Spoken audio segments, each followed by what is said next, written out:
అందరికీ నమస్కారము. ఇంకా ఈ కందిపప్పు అయితే ఒక హాఫ్ అన్ అవర్ నానబెట్టేసుకొని తగినంత సాల్టు, కారము, పచ్చిమిర్చి, పసుపు వేసి ఉడకబెట్టేసుకోవాలి. ఇలా ఎండు కారం కూడా వేసుకోవాలి, కొన్ని పచ్చిమిర్చి వేసుకోవాలి.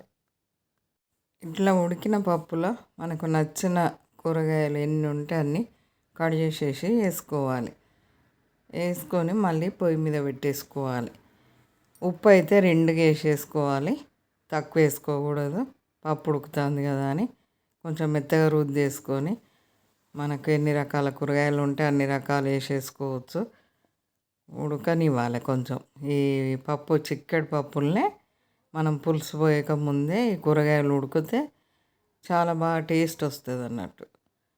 టమాటా, ఉల్లిపాయ, బెండకాయ, క్యారెట్ ఉంటే దోసకాయ, సొరకాయ అన్ని ముక్కలు వేసుకోవచ్చు.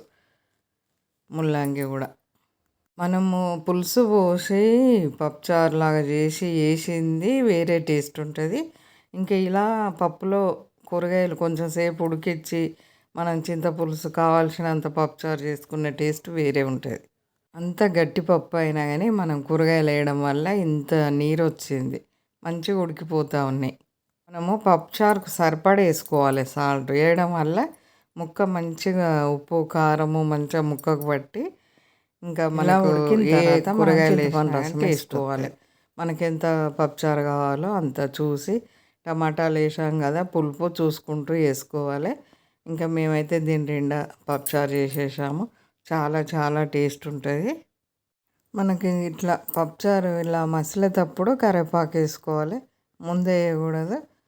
ఈ కరివేపాకు వేసినాక కొంచెం సేపటికి మనం నెయ్యి వేసుకోవాలి.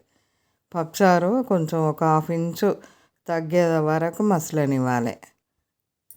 ఇంక ఇదైతే మా చిన్నప్పుడు పెద్దవాళ్ళు మొత్తం ఒకేసారి పప్పులో వేసి పులుసు పోసి మసలు పెట్టేవాళ్ళు. పప్పు ఉడుకుతూ ఉంటేనే అన్ని కడిగేసి వేసేసి వాళ్ళు చింతపండు రసం వేసి పప్పుచారు అని చేసేవాళ్ళు. అప్పుడు అంత మంచి టేస్ట్ ఉండేది.